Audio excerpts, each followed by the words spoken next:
Hi guys, Mark McKenzie here with another lesson on one of the 5 essential strumming patterns. Now we're going to look at the second most essential strumming pattern.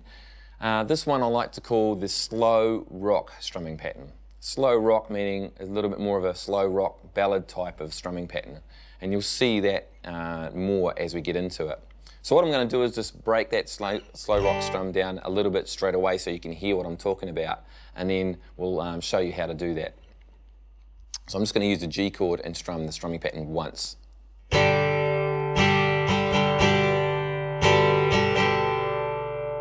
Okay, there's a lot of space in that strumming pattern.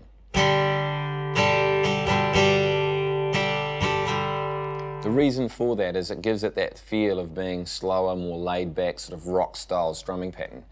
And if you've seen my previous video on the rock strum, you'll notice that was based on a drum beat.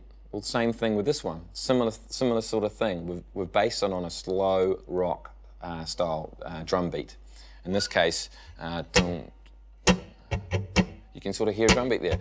Do, ta, taka, do, ta, taka, bass drum, snare, and bass drum, snare, and boom, ka, boom, ka. So quite a cool little groove happening there. Down, miss, down, up, down, miss, down, up, which is the strum pattern. So once again, we've based it on a strum, on a rock beat. Now, as you progress, you might want to get a bit more interesting with that and mess around with that. That's really cool, but we're just wanting the foundational strumming technique to start with. So let's break that down now. So we're going to do fingers over the strings, just no pressure on the strings so we get a good percussive sound happening and we can just focus on the right hand.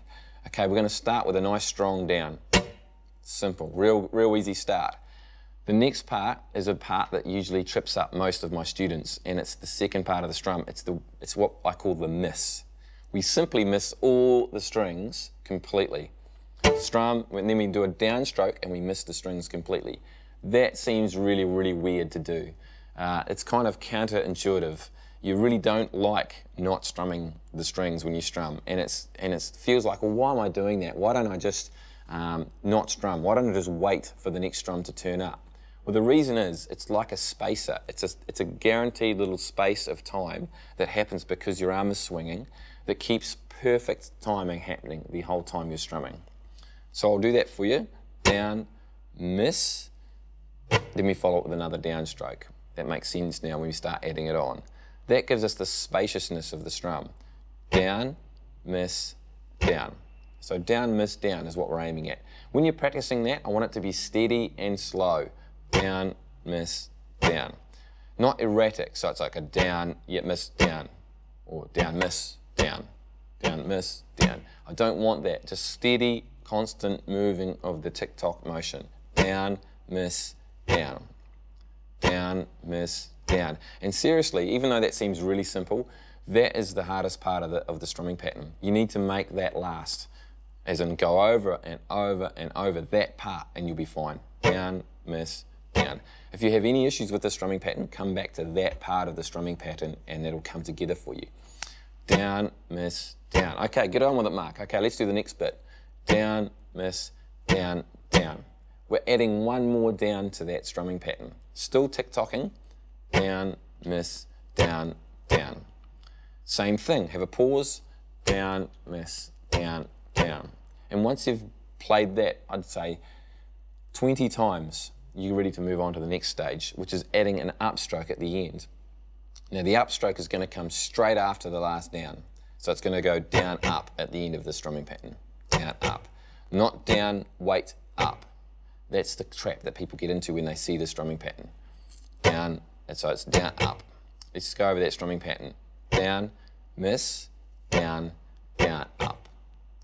Hear how that was in time? Down, miss, down, down, up. Okay? Down, miss, down, down, up. Now that sounds really weird broken down like that and slow, but when you put two of them together, it makes a lot more sense. So let's show you how that works nice and slow. Down, miss, down, down, up. Down, miss, down, down, up. You can hear where they join together now. I'll make that really obvious by making I'll say the downstroke out loud. Down,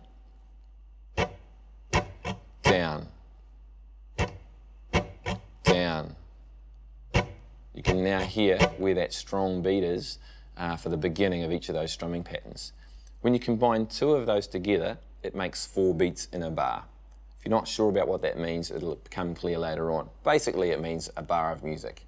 Down, miss, down, down, up, down, miss, down, down, up. If I was to count that through, it'd be 1, 2, and a 3, 4, and a. And there we have our ballad sort of slow rock pattern happening. Now, it takes a while to get to that stage where you can join those two patterns together. It is, like I say, it's counterintuitive to strum nothing. And the common problem for this one for students is to not actually let the hand strum through for that miss, down, down, up. And you might go, oh, I can do a miss every day. I'll just do a little bob or whatever. Please start out with the whole strum miss happening. So it's an entire swing of that down strum. Don't just acknowledge it with a wee flick yet. Later on, you will be able to just do a little bounce, and that'll be enough to let you know, or let your body know, that that's just a little count that's happening in there. When you get faster, perhaps. So that's basically the down, miss, down, up strumming pattern. Let's have another listen to that with some chords. I'm just going to change chords every bar.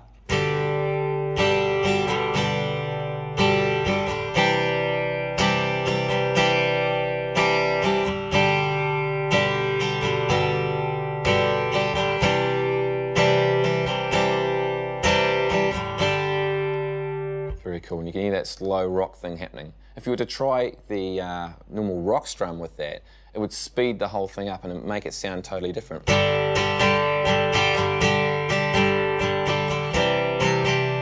you can hear the difference, like that just feels so much more quick. Even though it was the same tempo, it feels quicker. But the slow rock strum was actually exactly the same tempo, but it made it feel like a nice laid-back slow rock song. Okay, so have some fun with that strumming pattern, and go and try it out with all those songs that you think might have that sort of feel to it, and should have some fun. And we'll see you next video.